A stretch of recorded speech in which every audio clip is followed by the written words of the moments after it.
ఆంజనేయం ప్రసన్నాంజనేయం ప్రభాదివ్యకాయం ప్రకీర్తిప్రదాయం భజే బాలగాత్రం భజేహం పవిత్రం భజే సూర్యమిత్రం భజే రుద్రరూపం భజే బ్రహ్మతేజం.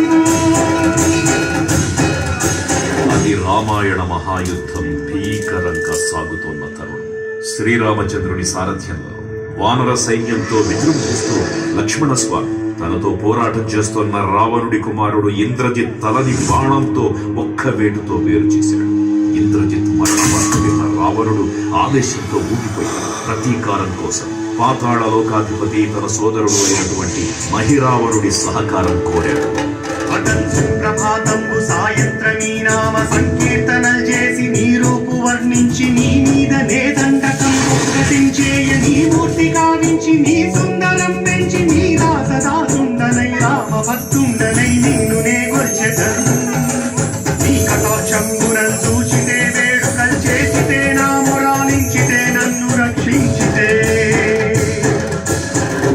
తంత్ర విద్యలో ఆరితేరిన మహిరావణుడి దాడి గురించి విభీషణుడి ద్వారా ముందుగా తెలుసుకున్న హనుమంతుల వారు తన ప్రభువుల విశ్రాంతి మందిరానికి కాపలా ఉండగా ఆ దుష్టుడు లోపలికి ప్రవేశించడానికి పలు ప్రయత్నాలు చేసి చివరికి మాయోపాయంతో విభీషణుడి రూపం ధరించి మందిరంలోకి ప్రవేశిస్తాడు. నిద్రిస్తున్న రామలక్ష్మణులను అపహరించి పాతాళ లోకానికి తీసుకెళ్ళిపోతాడు.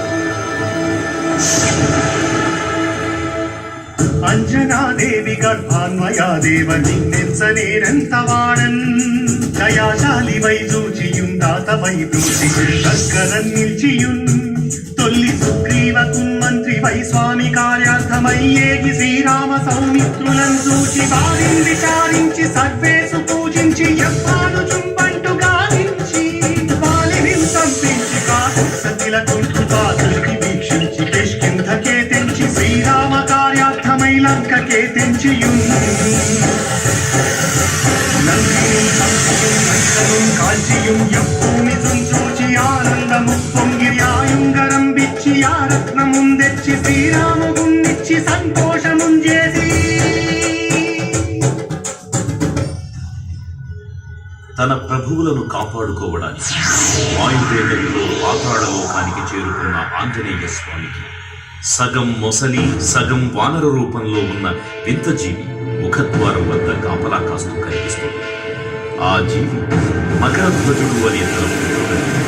మహాసముద్రాన్ని దాటుతుండగా నీటిలో పడ్డ తన వేదవిందు ఒక మొసలి గ్రహించడం వల్ల జన్మించాడని తెలుసుకుని ఆశ్చర్యపోతాడు హనుమంతుల వారు. తన పుత్రుడిని యుద్ధంలో ఓడించి పాతాళ లోకంలోకి ప్రవేశిస్తాడు.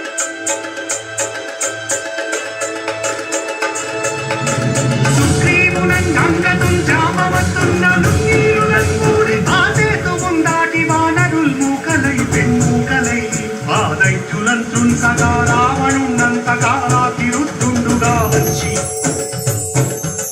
బ్రహ్మాండమైనట్టి ఆ శక్తిని వైచి ఆ లక్ష్మణున్ముచనుందింపగానప్పుడే నీవు సంజీవిని తెచ్చి సౌమిత్రికిన్నిచ్చి ప్రాణంబు రక్షింపగా కుంభకర్ణాదులన్ నీరులన్ బోర శ్రీరామ బాణాగ్ని వారందరిన్ రావణున్ సంపగానంత లోకంబులానందమయ్యుండ నవ్వేళన్ విభీషణు వచ్చి పట్టాభిషేకంబు చేయించి సీతామహాదేవిని తెచ్చి శ్రీరామునిచ్చి అంతన్నయోధ్యాపురించొచ్చి పట్టాభిషేకంబు సంరంభమయ్యున్నా. పాతాళ లోకంలో అడుగుపెట్టిన పవనపుత్రుడు మహిరావణ మరియు అహిరావణ సోదరులు ఐదు దిక్కులలో ఉన్న 5 దీపాలను ఒకేసారి ఆర్పడం ద్వారా మాత్రమే వారి మరణం సంభవిస్తుందని చెప్పారు. అప్పుడు మహాబలి 5 ముఖాల ధారణ చేసి పంచముఖ ఆంజనేయునిగా అవతరించి ఏకకాలంలో 5 దీపాలను ఆర్పివేసి ఆ దుష్ట సోదరులను తుదముఖిస్తారు. నీ కన్న నాకెవ్వరు కూర్మిలేరంచు మన్నుంచి శ్రీరామ భక్త ప్రశస్తంబుగా నిన్ను సేవించి నీ కీర్తనలు చేసిన పాపములు భాగ్యములు కల్గునే సామ్రాజ్యములు కలుగు సంపత్తులు కలుగునో బాలరాకార యోగ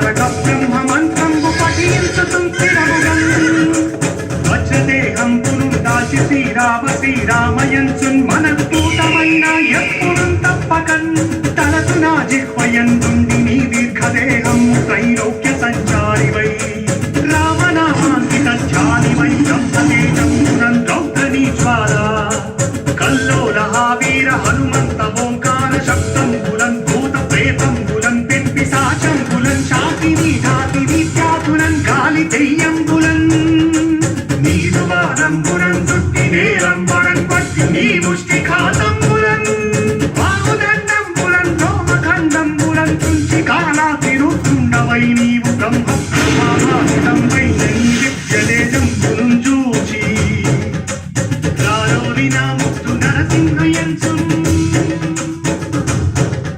దయా దృష్టి వీక్షించి నన్నేలు నా స్వామి ఓ ఆంజనేయ నమస్తే సదా బ్రహ్మచారి నమస్తే నమో వాయుపుత్ర నమస్తే నమః.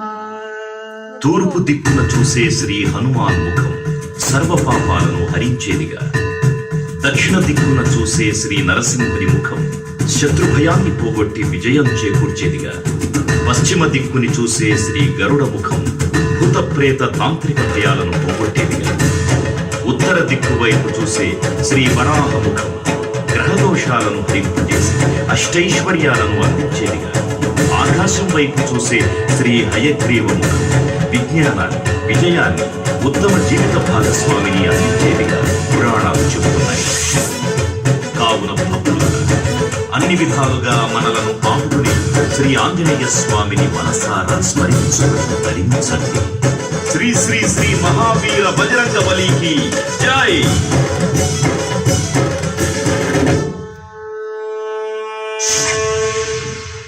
జై శ్రీరామ్. జై